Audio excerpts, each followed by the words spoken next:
Oh my God, look at the time. 11:11 on the 11th. Ooh, Every Monday I do a tap at 11:11. really? Yeah, with people. So this is meant to be? And this is 11:11. It's like new beginnings. It's like awakening of newness, new Oh my paths. God, let's start. Let's start.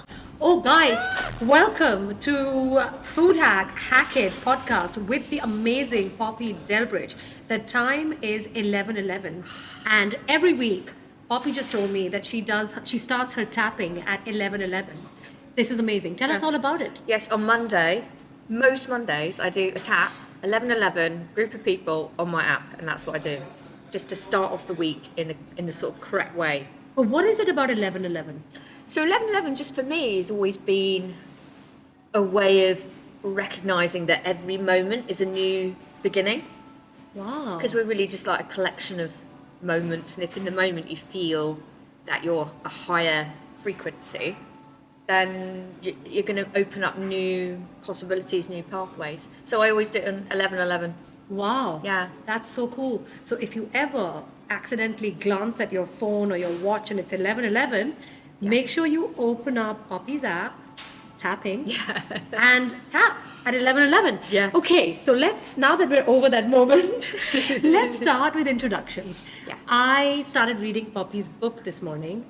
And I think it was just one of those magical mornings. I woke up early, 6 o'clock, no agenda, did my breathing. And then, I started reading her book. And I was both shocked and humbled and inspired. Because when I met Poppy, I didn't know any of this about her because she is this bubbly, positive energy, hugger, smiler. And yeah, you cannot ever even imagine the story she's had and why she's built this business, why she's written a book. She now has an app. She self-funded the app, which, by the way, in the world of apps doesn't really happen that often. Yeah. And she left this amazing high-flying career of, full of glitz and glam, TV and, all the stuff everybody dreams of to do this, to help people. Because she went through something and she found tapping helped her, and she decided that she was now wanting to help every other woman or every other human being that went through it. So, without spoiling it too much, Poppy, tell us your story. Wow.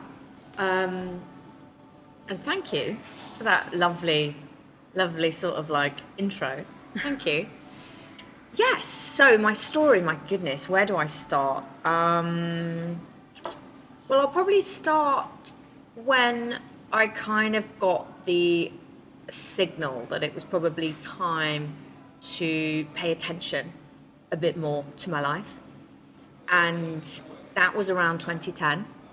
And in 2010, I had a series of probably everything you can imagine going wrong, to be honest, in my life went wrong over the space of about a year. And it was one of those moments where you would probably see it in the film, like a rom-com, actually, but the bad end of a rom-com. Like I'd done things to build up a really successful career, like you say. Like I had a career, I was working in entertainment and comedy and did things quite early, so I was doing really well on paper, had marriage, had the child, had the house, had the friendships, had the dream really. And I was a girl from Cornwall who kind of won my first job in a newspaper creativity competition. That's literally how I got a job for the first time, and then worked my bum off doing ideas and things like that.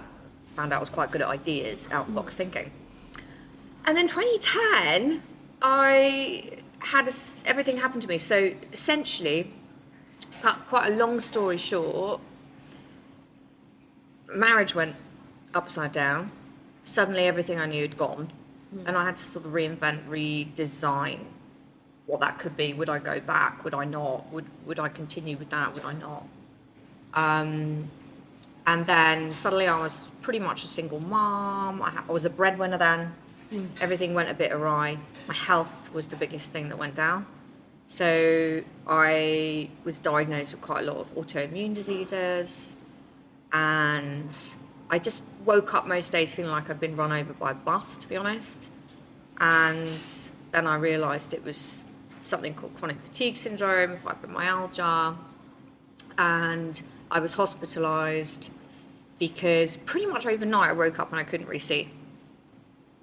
And I was burned on my face. And yeah, it just kind of went on, to be Like honest.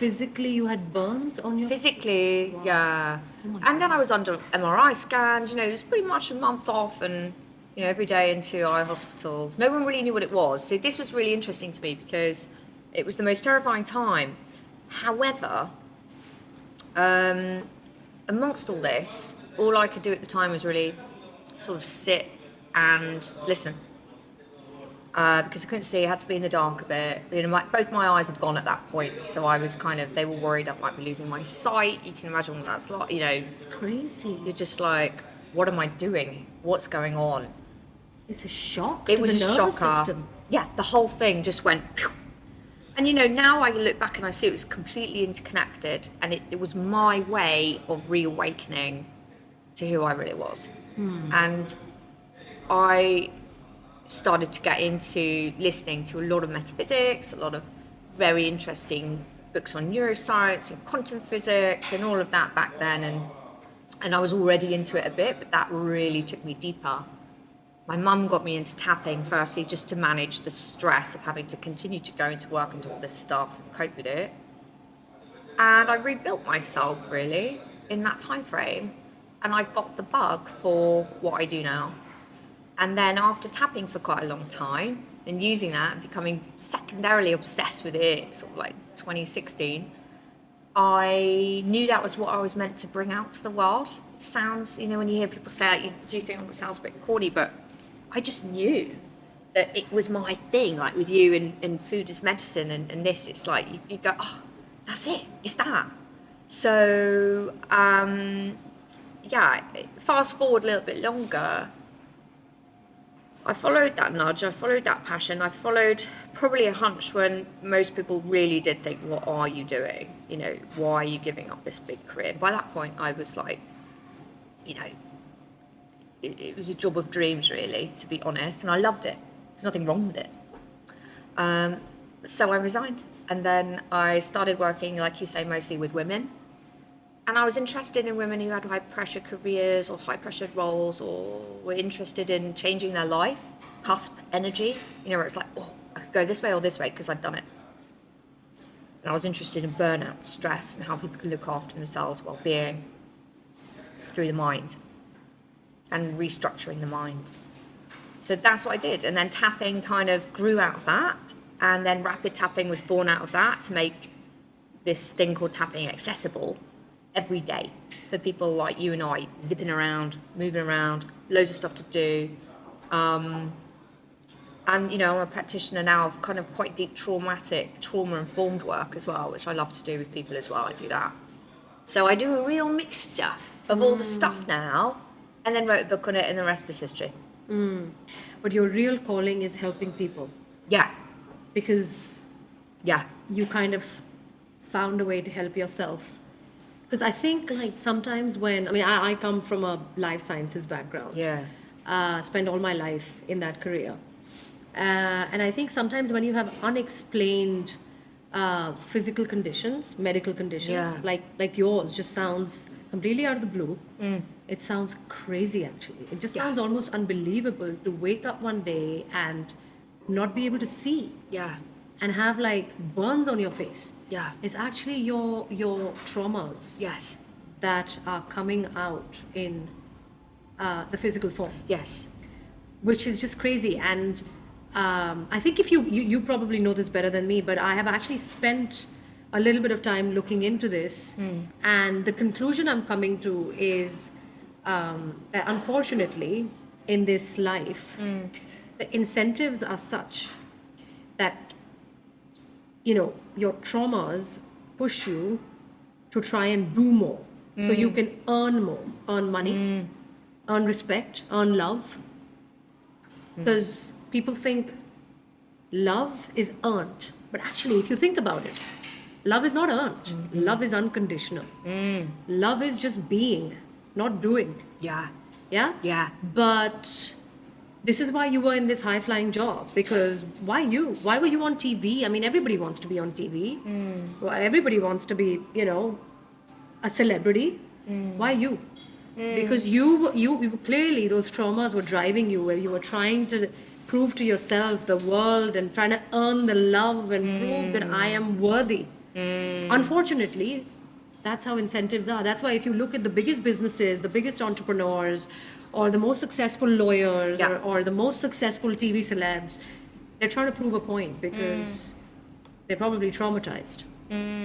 Right? And sometimes when it gets too much, the stress of it all, then it starts triggering off physical reactions in the body. Yeah. I actually had that with my allergies. I randomly developed these allergies where I would look bruised all over my eyes. And I just couldn't understand it. I'm like, I don't understand it. Doctors couldn't understand it. And they were random chemicals I was allergic to. I've never been allergic to a single nut, a single food allergy. I think it was stress related. Yeah. So much of it is. Yeah. Alongside with traumas that maybe you haven't dealt with or you haven't, Yes. It's so interesting. And we're just surrounded by that. But then there's actually this experiment that I was going to talk to you about, but I didn't because I wanted to talk about it on the pod. So this was in Harvard or something, like a really, well-reputed school, a very large number of people. So the sample size was pretty big. Yeah. And they basically said to these people, let's say 1,000 people or something, there is a chair and you sit on it and you get blindfolded and you get connected to these wires and there's a button. Yeah. Somebody has to sit here, and if you press the button, it will electrocute the person on the chair. It's basically how you electrocute people to death, right? Back in the day. Yeah. And what they saw was that actually there are only 10 to 15% of people in this world who will not press that button. They are called... That's frightening. They are called chainbreakers. Right. You're a chainbreaker. Love that. You're a chainbreaker. And why are we chain breakers? I'll tell you why. Because hurt people hurt people. Monkey see, monkey do. Yeah. Trauma is generational. Yeah. It gets passed on from generation to generation. If you had a terrible mother, when you become a mother, automatically you will do what happened to you. Only 10 to 15% of us, we break that chain and say, actually, what happened to me, I will make sure it doesn't happen to anyone else. Yeah. And actually, that's what you did. Yeah, I think that has absolutely driven me. And I think what drives me as well is yes, I want to help people, but I also kind of want to challenge people. I'm a challenger, like I'm a poker, in a nice, kind way, but I am a bit of a poker. Because I feel like if you want to break a chain or you want to innovate your life or anything, a business, whatever, you've got to look at what's broken and you've got to be able to call it out. Like you've got to go, that's broken, why? And it might not be broken for everyone, but if it feels broken for you, then it's broken. So it's about going, okay, well, if that's broken, it makes me feel one way. How can we completely regenerate that and be like, what is it that I clearly am stepping into and how can I do that? So I'm really interested in that. And it feels sometimes like there's a burning mission, doesn't it? Like you've got it. And it can actually be a pain. By the way, why am I so obsessed with this? I think ambition it can be a curse. Yeah. Yeah. And ambition, being so driven, I think it's also, to do with your traumas, right? So it's almost this cycle that you can't. And by the way, I can relate to the reason why your book was just like a magnet is because actually that was my life. I had the dream life, I had the dream job, I was getting paid more money than I knew what to do with, how to spend it, even if I just didn't have the time to spend it. Yeah. And then I left it to try and help people.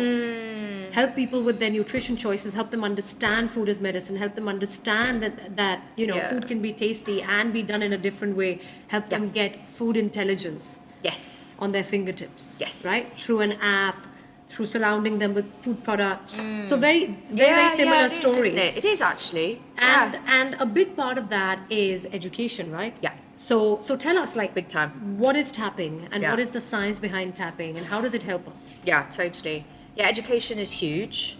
My app is free and you don't need to like enter any details. It's very important to me for people to actually be able to use it. You can go on and do like 7 days stress reset, understand tapping on there. So that's the first protocol, I would say, rapid tapping.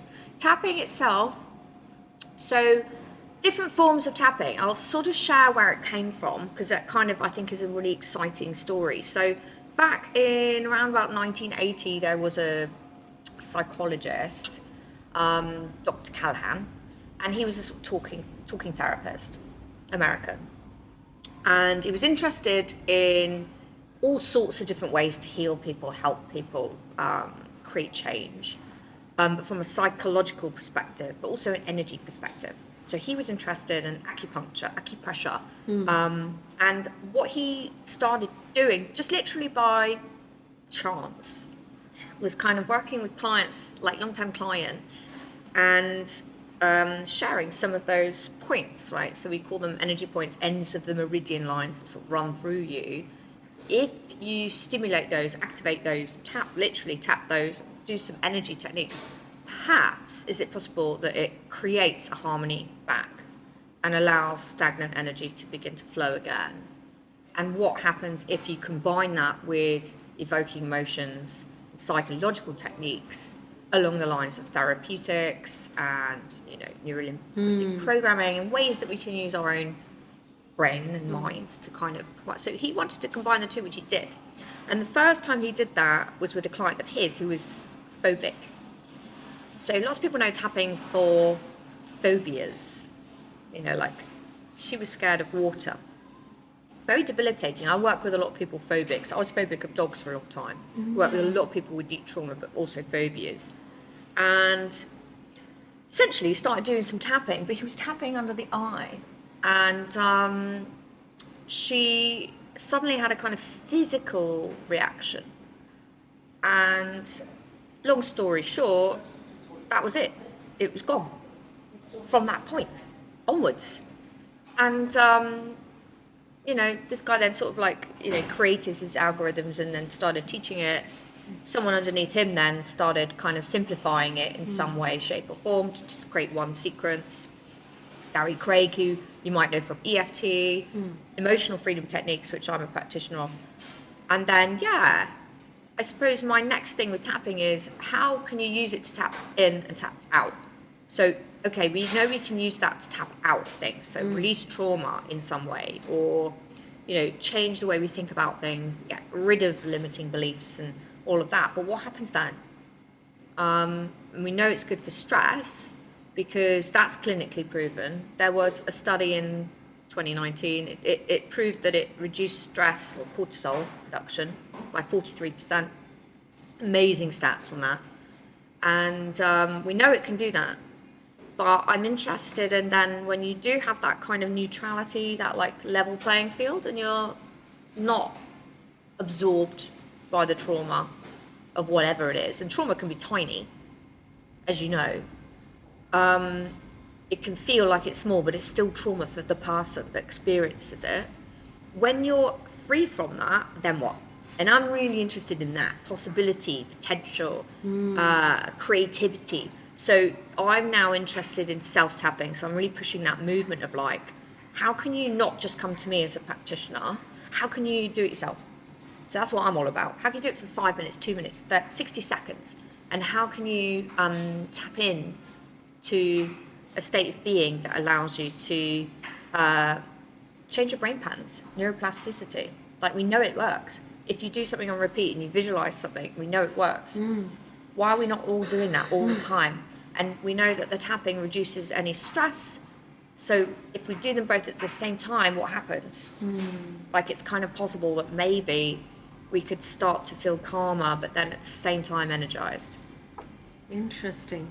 So that's really interesting. So tell us a little bit about that. So let's say every day, if you do X many seconds or minutes of tapping, what times of the day, what impact do you see from it? If you do it regularly for X many days, like what is that sort of formula? Yeah, that's a really cool question. So I've done a few studies myself on this. And part of what I'm interested in with tapping is metrics. So we have two ways of doing it. So frequency is one way. So when you kind of go, how am I feeling today? When you acknowledge that, even if you're feeling really great or really low, you can kind of like put it on this little scale, I think. So it's quite useful to do that for your brain to go, okay. So sometimes I would work with people and they are quite low down. So they might be like -5, right? It's not a good day. Here's the emotion that I would attach to that. And then we will do a tap, which could be 2 minutes long, going through a sequence, I suppose, of different things that are within the technique. Saying particular things, that's a key thing. It's not just tapping. You're actually evoking emotion, saying intent. Yeah. And acknowledgement and acceptance and affirmation. Really key, really, really key. When you do that, after that, which can take, you can do this from 60 seconds all the way up to like, I do something like half an hour. You then take a score at the end. I've never seen anyone go lower, ever, in all my years of doing it. I've only ever seen people go up. And that to me is just joy, because,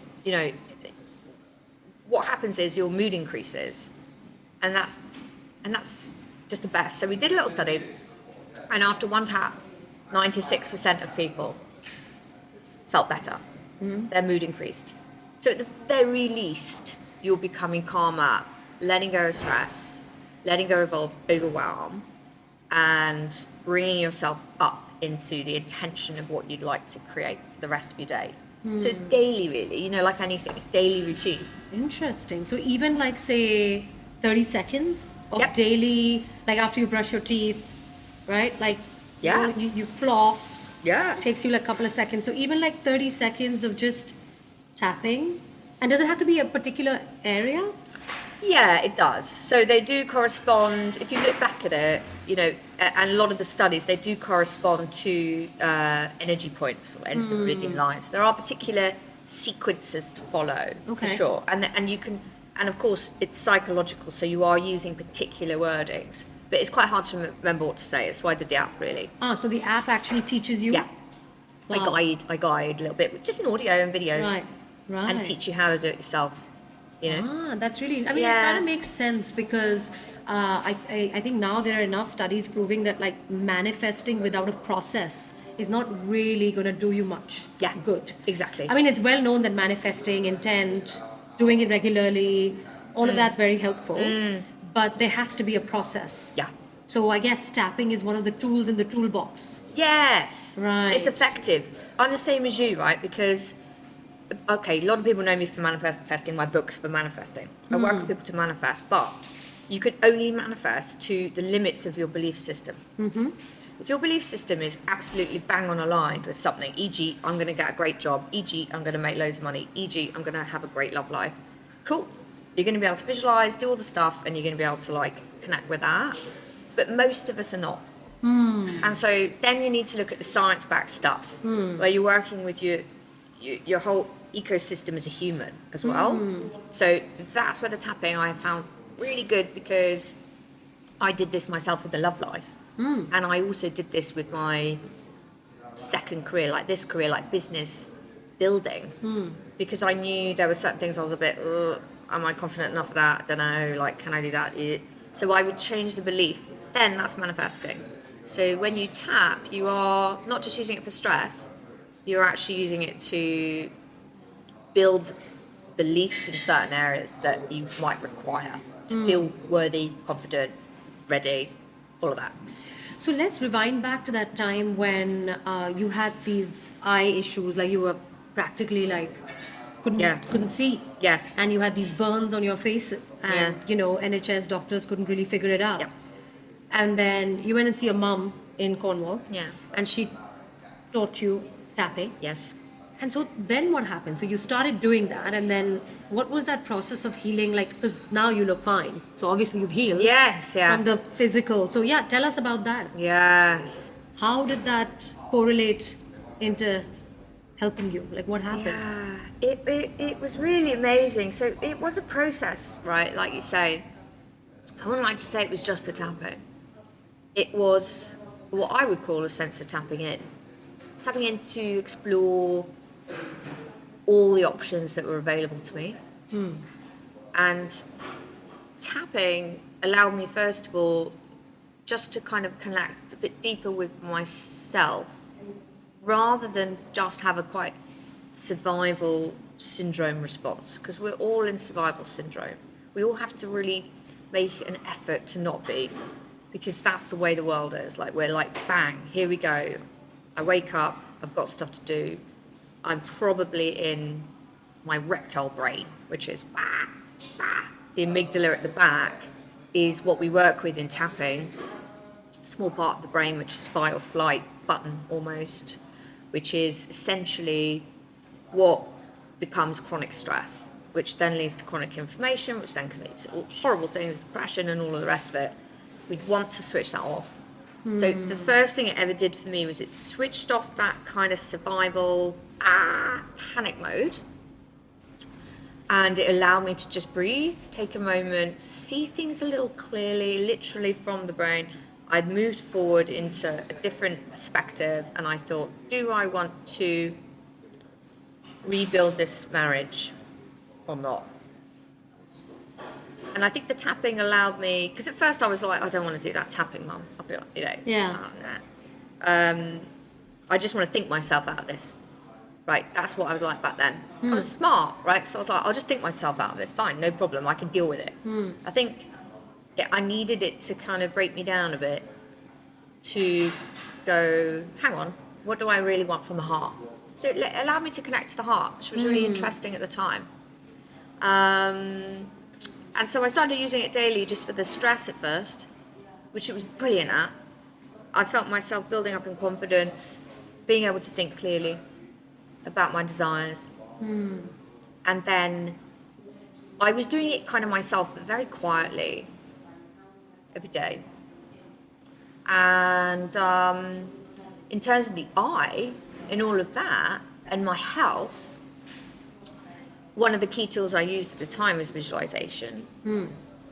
And the power of everyday thoughts, understanding that I was actually building a story and a rhetoric myself. That was a hard thing to come to terms with. I was building it myself. And even after all of that personal stuff happened, I was still in a story of, oh, I've ruined it. I've ruined my son's life. I've ruined everything. I've ruined the marriage. I hadn't ruined the marriage.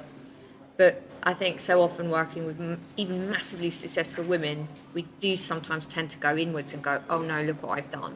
It was my fault. It's my fault.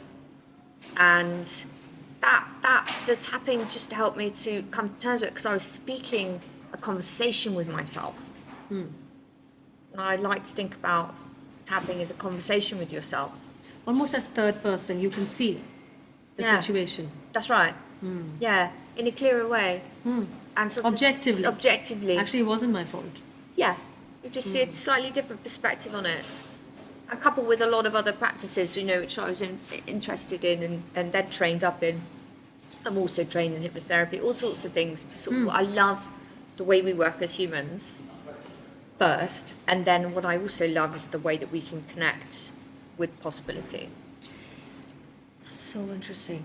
So powerful, actually. Simple tools in your toolbox that actually you have at all times. And so how long did that take? It's hard to say because it's a process, Yeah, it is, actually. Of course. But Yeah. when did you start gaining your eyesight back, and when did things start improving? Yes. Well, that was quite magnificent, actually. I was boxed into a corner whereby the only thing I had at my disposal was being able to listen to audiobooks. Yeah. Now, I started doing a lot of processes, Joe Dispenza, lots of things that allowed me to connect a little bit more with what I was able to do only lying there in a dark room, because I wasn't allowed to put lights on. It was very painful. And that took about a month. I started using techniques in what I was seeing. I was literally seeing into all myself. I was learning what it felt like to love my body, to know my body is a natural healer, and to work with it, not against it. I suspect before then I was working against it. Let's go. You're not keeping up with me. Come on, you're not keeping up with me. And it just let go. It was just like, well, I've had enough. I can't keep up with you. I learned to keep up. I learned to work with it And that's still a struggle for me. I'm still a billion miles an hour academic brain. Love learning, loved going through uni academic. I'm like, how can I learn? So I have to learn to love my body in that way and work and align to it. And I think that's what did it. Now I continued to do that, and my eyes did get better, and that was amazing to me. And I suppose the thing that it connected me to back then was that I actually saw that firsthand as well, because I had a dad who had adrenal cancer very young and had a brilliant team around him to do what they could at the time, the NHS, and they said, oh, there's not much more we can do, I'm afraid. And again, 10 days to live he had as a diagnosis. I was very young at the time. He was around the same age as I was when I had that physical collapse. He had one. He was a doer. He was building businesses in a way, probably so was I. I remembered somehow, maybe subconsciously, what he did, which was, and you don't know this, but turn to nutrition. So I was very aware of that. Turn to nutrition, supplementation, and mindset. And because that's all that he had at the time.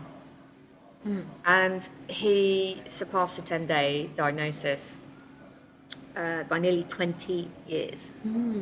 So that for me was a real, it's always been part of me. I acknowledge what we can do with the body, and I acknowledge what we can do with the mind. And not, it's not always going to work out. There's always going to be stuff that happens, isn't there? But I do believe we've got more agency than we're led to believe. That's crazy. So in that month, you were like lying in that dark room, couldn't put the lights on, and you started practicing tapping, started getting connected to yourself, Yeah, to your body, yeah, started looking at things objectively and coming to terms and answering some really existential questions, yeah, truthfully, with the help of this technique, yeah. right? And then you started to like regain your eyesight back. I'm assuming that's also probably when you were answering these questions like, do I really want to rebuild this marriage? I'm assuming that like you probably saw it objectively and decided that no, I don't. And maybe there was a release, and maybe your body actually felt good, and maybe that's when it started Could be. actually physically healing. Yeah. The burns and the Interesting. eye. Yeah. Because that was the right answer.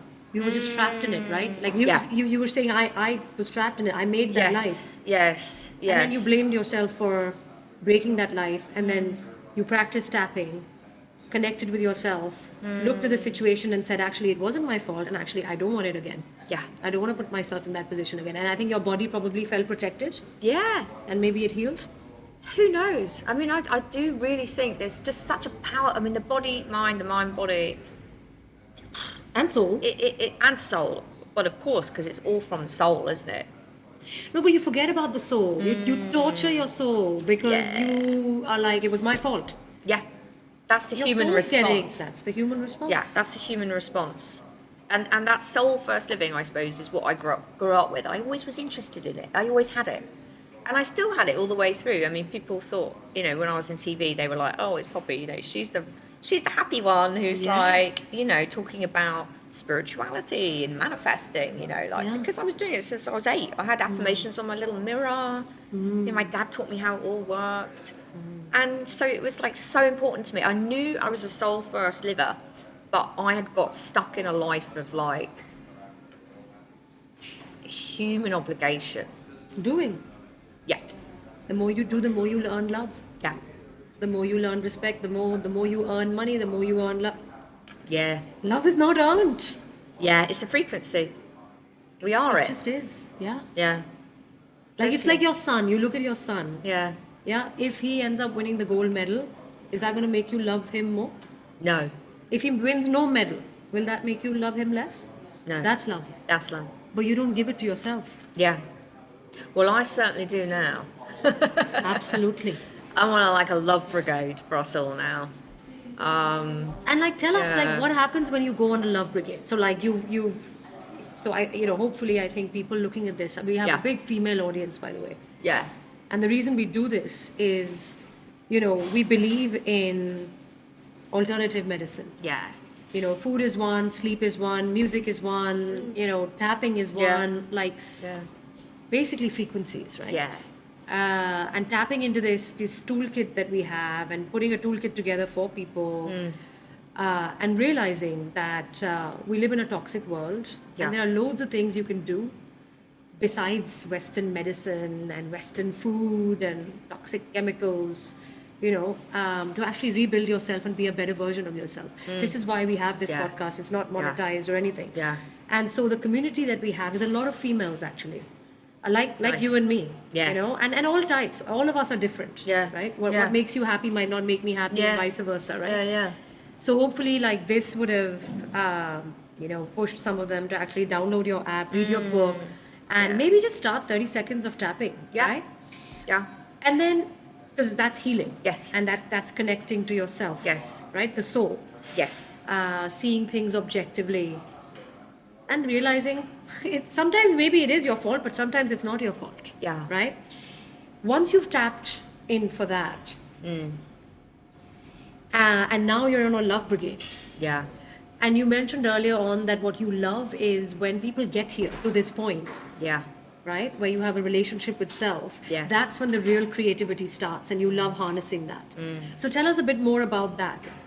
How does one get to that next level of being the best version of yourself, conquering the world and, especially as women, right? Because that's just not Yeah. in the history. Yeah. It's the men who conquer the world. It's the men who are the bread earners. It's the men who and the women are just the support functions, right? Usually in our history. But some of us are changing that and men and women. So tell us the next step. How do you tap into tapping to harness that supernova power Yeah. that each one of us has? Yeah. Well, I think it probably, in my sense, and sort of what I teach, what I help people with, is about consciousness and awareness, and seeing that as something that will open up so many possibilities. And my personal way of working with people is kind of really looking at sort of quantum possibilities. That's my interest.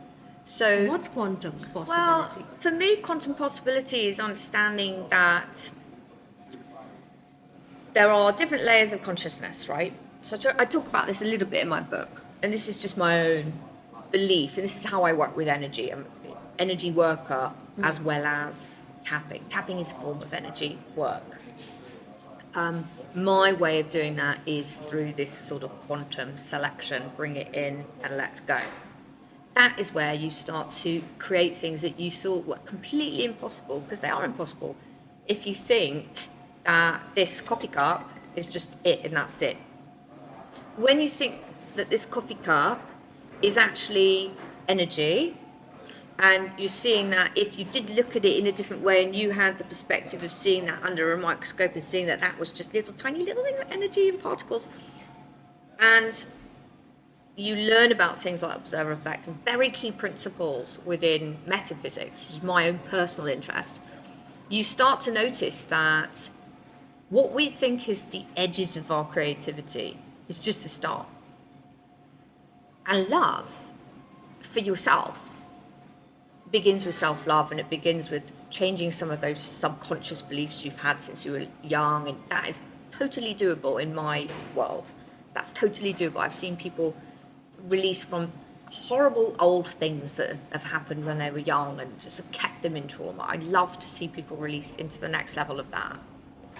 Then you kind of get this idea that you've got this conscious mind too. So the conscious mind is very powerful, but about 5% of our thoughts are from there. So the ones that we do have are really important. So if we can say to ourselves, this is what I want with clarity, this is why, so there's a purpose-led thing, you're doing it for a bigger purpose, then that helps. And then you go one step bigger, which I call super consciousness, which is the idea that, okay, I'm not just looking at that cup, I'm thinking about the energy that created that cup. And when you start to think about life through the lens of energy, rather than life through the the matter, which this is matter, it's solid. That's where you start to get excited, and things start to become more malleable, and you start to awaken more possibilities for your life because you see yourself as soul first. And that's really supported me personally since that time, a long time ago now, but I always knew it before. But that sometimes the trauma in your life allows you to reawaken into all the possibilities that are there. So never be afraid of trauma. I like to think that in some way, shape or form, I knew some stuff and I feel a knowing of it. So I go, okay, all right, I'm experiencing it. I'm experiencing this life. And the whole of life is an experience for me. I'm not trying to grasp on to a couple of spiritual moments here and there. I am soul. And I'm going to be so compassionate to myself having this human experience that I'm not going to avoid anything. I'm going to try and learn to just go with everything and feel everything, acknowledge it and accept it. But I do get the chance to affirm what I want, and there is a way to do that. And tapping gives you that ability to get very clear on that and tap it in. And I think what I love about this, from what I've heard from you, is living in big cities, stressful lives, working, parents, juggling multiple things. You just have stress in your life. Yeah. And so actually, and sometimes when it rains, it pours. So there'll be a period of time when your body is constantly in that flight, fight, or freeze mode. Yeah. Flight, fright, freeze. Yeah. Like over and over and over and over again, where, especially if it happens over like prolonged period of time, sometimes they've seen that your body or your mind just pulls the plug and you just stop feeling the fear. Yeah. You just stop feeling it because you're just like, how can you keep putting yourself through that? Yeah, and I love that actually tapping works on that flight, fight, freeze mechanism of the brain. Yes. Just works to restore it, heal it, rather than like fuse going on and off, like pulling the plug on something and, for like years and years and, Yeah, and we're not built for that. We're not built for that acute stress. You end up having if you pull the plug on this flight, fight, or freeze, right, and you just stop feeling it, stop feeling the fear, for a long period of time, what ends up happening? You end up getting a nervous breakdown one day. You end up getting an anxiety attack, a panic attack, that you're like, what the hell? Like, I haven't felt any of this for so many years. What the hell is this? And you're like so confused. Yeah. Yeah, or we just push because that's the only world we know. Yeah. And we're stuck in it. I like to help people, challenge people to get out of that chronic stress, which can creep up on you. Yeah. Certainly crept up on me. I see it all the time, especially busy CEOs, like people running big businesses. I work with a lot of entrepreneurs. We're on it all the time. And then we juggle life and all of that emotion. And until we know how to sort of slip out of that, it can be claustrophobic in there. It's So the fake success, isn't it? It's got to be real success, what it means. What is real success? Real success is different for everyone, I have found. I think part of it is finding what turns you on in terms of why are we here? And it's not just passion, because I don't often think it's helpful to say follow your passion, because not everyone can do that. But I do think purpose is interesting, and I do think if you can align to a purpose for yourself and choose it with clarity, great. Then you've got a true success there for what it is that is your values, what it is that you want. That's the reinvention sort of reset part. Wow, this is so interesting. I love this. I love adding little tools to my toolkit because I can just share, my own personal. I fit in that bill of, a very busy CEO running multiple businesses, very hands-on mum, married with a happy marriage, married to her high school sweetheart, you know. So taking out time for each other. Yeah. And yeah, stress creeps up. I mean, I talked about my Yeah. allergies that were so random recently, right? Yeah. And I'm so aware. Like my food is so clean. I have a routine in the morning. You know, there's breathing, there's meditation, there's exercise, there's this, that. Yeah. I'm so aware that I knew it when I got them. You did. I knew it that this is to do with stress, but like nobody can obviously prove that because we don't have a stressometer that one can just plug in and just check the levels like a. We will one day. We will one day. We will one Hopefully. day. And so, yeah, like the way, like I find it very useful to keep adding these tools in my Yeah. toolkit. Yes. You know? Yes. Even if it's just 30 minutes of like tapping Yeah. and adding an intention to it. Yeah. You know, I mean, I find that even with breathing, like there is this one breathing exercise where there's 11 breaths Yeah. and it's done with music. So there is a music that takes you up, so you have to breathe 5.5 seconds, and then you have to breathe out Down. 5.5 seconds, and you do this like 11 sides each way. It's a 10-minute exercise. And you automatically see, suddenly, just the whole nervous system, the whole body, everything just feels calmer. Nice. And actually, they've done this exercise to prove this Yes. in people in the military when they're at war. Yes. And they're seeing such gory things, right? And they're like in that fight or flight or freeze moment. Yes. Every day. Yes. When they do these kind of breathing exercises, they've actually seen automatically it calms the nervous system, and they've actually been able to measure does. it. They did it with tapping, EFT tapping. Ah. Did a big study with veterans. I work a lot with PTSD. I work a lot with people in like United Nations veterans military, and they did a study of 10 veterans who were struggling with severe depression, PTSD. Right. And they used EFT tapping, did practitioner work. That would be like coming to me rather than self-tapping. And the study was incredible, and 8 out of 10 of them completely got rid of their PTSD after 6 sessions of EFT, which to me is incredible. And I do think part of it is, of course, nervous system change, but also revisiting memories so that you don't have that emotional attachment of it anymore. And tapping is amazing for that. It's like you're not deleting memories, but I've worked with people where they're able to talk about something so horrific that the first time they tell me about it, it's just tears and shock. And then slowly by slowly, when you start to rebuild the nervous system and get out of fight or flight and change that visualization so that you're not in it, but you're distanced from it and you can see it, then what is magical is that the emotional attachment to that memory just becomes neutral again. So it just becomes A fact. a thing, It happened. and it's incredible. And so, yeah, it's That's incredible incredible. what we have at our disposal, but maybe don't know about or don't use, or the science is getting there to give us the proof of it, which is brilliant. So the more people learn about that, the better. And I think people can use help. It's hard to ask for help. And, that's why people like you exist, who've decided to kind of dedicate their life to trying to help others through, being a practitioner for those who need the one-on-one, but to also democratize that. Yeah, Make yeah. it for free, download the app. Yeah. Write books about it so people can really go deep into this subject. Yeah. Right? Yeah.